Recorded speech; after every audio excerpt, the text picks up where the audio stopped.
Assalamu alaikum wa rahmatullah wa barakatuh. Bienvenue sur la chaîne L'Art de l'Excellence, la chaîne qui t'apprend à vivre ta vie dans l'excellence. Je suis Ilem, épouse et mère de 5 enfants, et j'espère qu'au travers de cette chaîne, je puisse te transmettre les clés qui développeront ta spiritualité. Bonne écoute.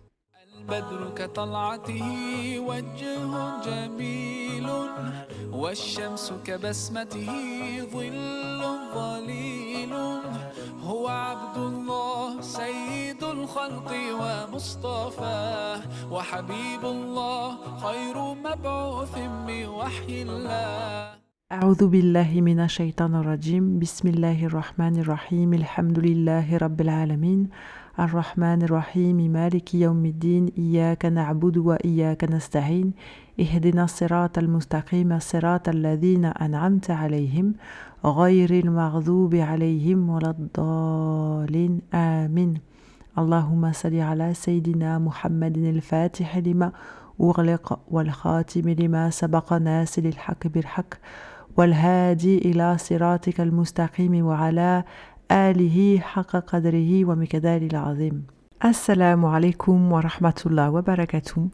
Je suis très heureuse de vous retrouver aujourd'hui pour l'épisode numéro 5 de la série La connaissance divine. J'espère que vous allez bien, Inch'Allah Ta'ala. Moi, je me porte bien, alhamdulillahi rabbil alamin. Et comme je vous disais, je suis très heureuse de vous retrouver pour ce nouvel épisode qui restera dans la continuité de ce que nous avions déjà vu quelques semaines auparavant. Pour vous remettre un petit peu dans le contexte, ce que nous avions vu lors des précédents épisodes, c'était le but de notre création et comment parvenir à ce but. Donc nous avons été créés pour adorer Allah subhanahu wa ta'ala, et comment pouvons-nous arriver à adorer Allah subhanahu wa ta'ala durant toute notre journée? Finalement, comment mettre Allah subhanahu wa ta'ala au centre de notre quotidien?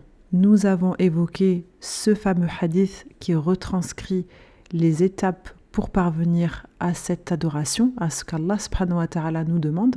Et au travers des épisodes précédents, nous avions pu voir l'importance d'accomplir les actes d'adoration et à quel point la prière se distingue parmi tous les actes d'adoration qu'Allah subhanahu wa ta'ala nous demande de faire. Pour vous rafraîchir un petit peu la mémoire, j'aimerais vous reciter ce fameux hadith qudsi rapporté par Abu Huraira radiallahu ta'ala anhu, que le prophète sallallahu alayhi wa sallam a dit: quiconque montre de l'hostilité à l'un de mes bien-aimés, je lui déclare la guerre. Mon serviteur ne peut se rapprocher de moi par une chose meilleure à mes yeux que ce que je lui ai prescrit comme œuvre obligatoire. Et mon serviteur ne cesse de se rapprocher de moi par des œuvres surérogatoires jusqu'à ce que je l'aime.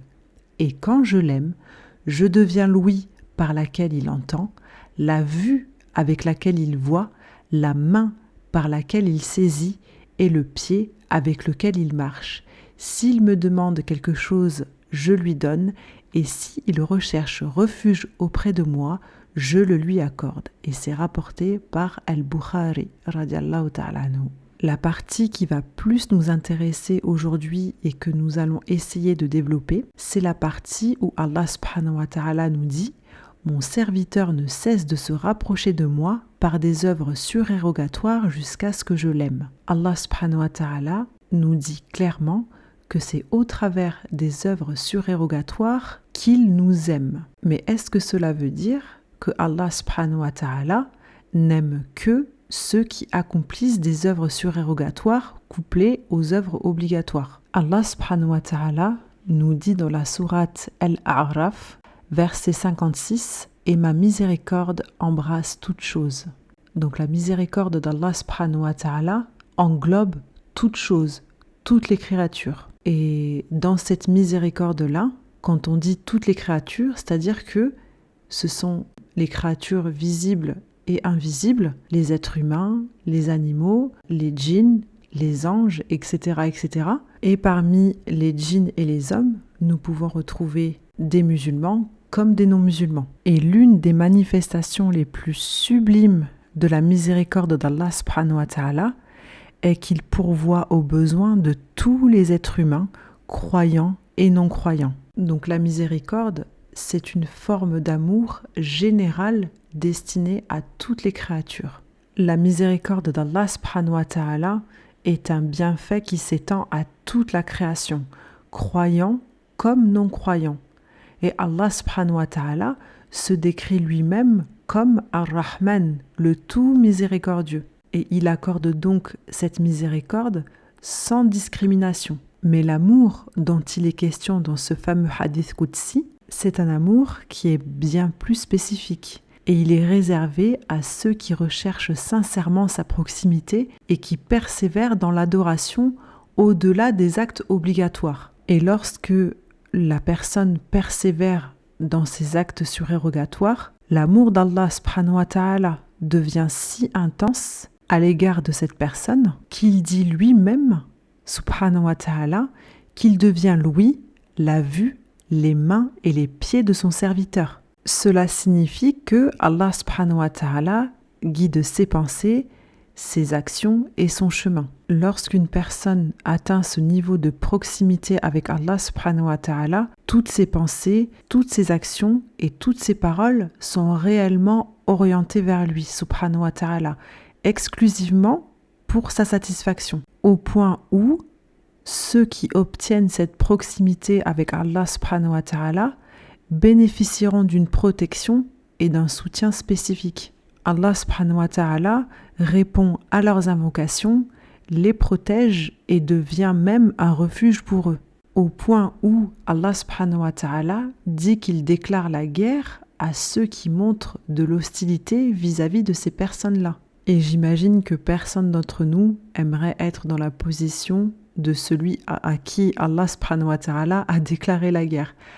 Qu'Allah nous préserve de ça. Allahumma amin. J'ai dit ça sur le ton de l'humour, mais vraiment ça nous permet d'ouvrir une parenthèse. Ceux que l'on appelle les awliya, qui sont les amis d'Allah subhanahu wa ta'ala, les bien-aimés d'Allah subhanahu wa ta'ala, sont vraiment des serviteurs qui ont gagné une place d'honneur auprès d'Allah subhanahu wa ta'ala. Et lorsque Allah subhanahu wa ta'ala nous dit qu'il déclare la guerre à quiconque leur fait du mal, cette déclaration de guerre symbolise vraiment une grande mise en garde. Parce que ces personnes-là, elles existent et ça peut être monsieur ou madame tout le monde que vous croisez tous les jours dans la rue. Ou bien même votre voisin ou voisine, votre collègue de travail, votre boulanger ou boulangère, ou le caissier ou la caissière dans le magasin dans lequel vous allez faire vos courses tous les jours. Ces gens-là vivent comme vous et moi, sauf qu'ils ont le cœur exclusivement attaché à Allah subhanahu wa ta'ala. Et c'est vraiment là un point essentiel sur lequel je fais une parenthèse,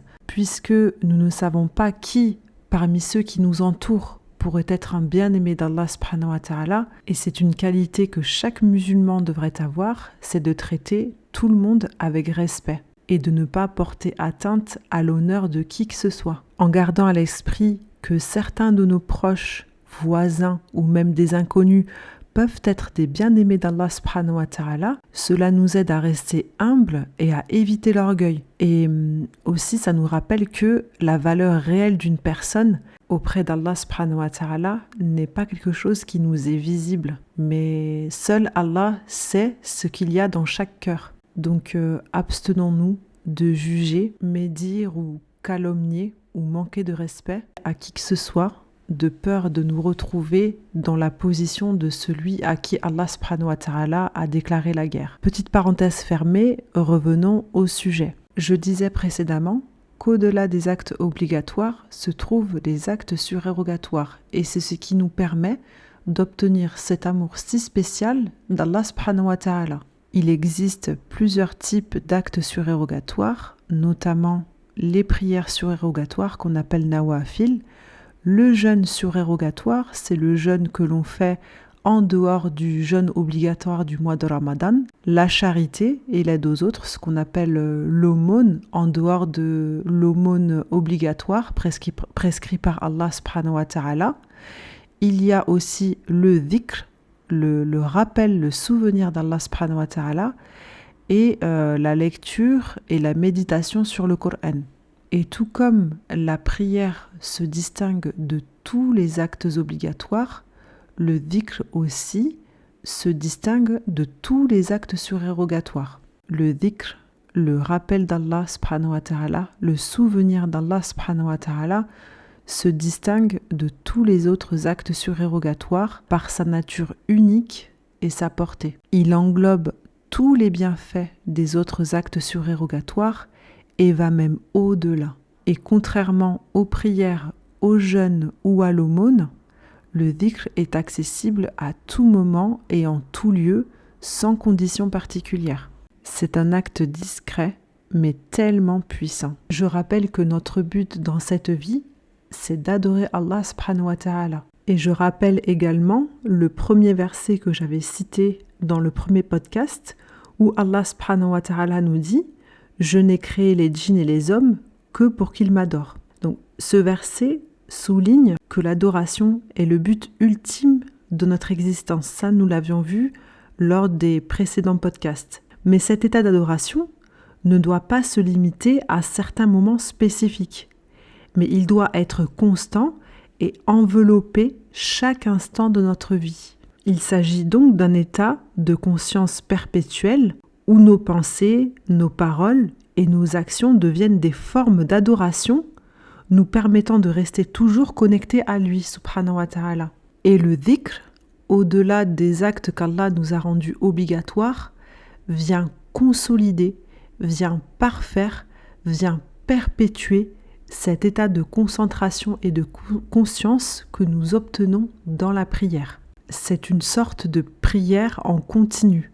Et sachez que le dhikr d'Allah est l'une des adorations les plus précieuses, car elle nous accompagne même après notre mort. C'est la seule adoration que nous ferons, incha'Allah ta'ala, même après notre mort. Et le dhikr d'Allah subhanahu wa ta'ala, le rappel d'Allah subhanahu wa ta'ala constant, laisse vraiment une empreinte durable sur notre âme et nous élève spirituellement. C'est vraiment un bienfait que nous emporterons avec nous dans l'au-delà.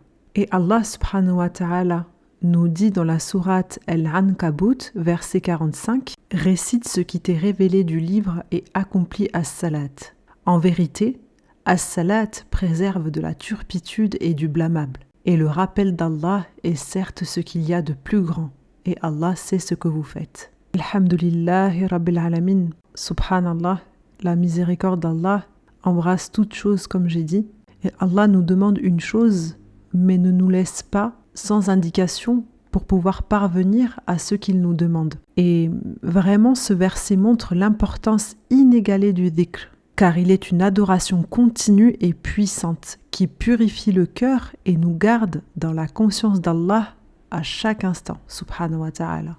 Donc pour faire un résumé bref de tous les podcasts que j'ai pu sortir jusqu'à présent, qui tentent d'exprimer les étapes à poursuivre pour atteindre un état d'adoration continue, comme Allah subhanahu wa ta'ala l'a décrit dans le hadith « Mon serviteur ne cesse de se rapprocher de moi par les œuvres surérogatoires jusqu'à ce que je l'aime, etc. etc. » Il est essentiel de commencer par accomplir les actes obligatoires qu'Allah nous a prescrits. Et la prière, parmi ces obligations, occupe une place particulière et est au cœur de notre connexion avec Allah subhanahu wa ta'ala. Cependant, pour vraiment accéder à la proximité divine, il ne suffit pas de s'en tenir aux actes obligatoires. Il faut exceller dans les actes surérogatoires. Parmi ces actes surérogatoires, le dhikr d'Allah se distingue comme étant le meilleur car il permet de garder constamment le souvenir d'Allah et de renforcer notre lien avec lui.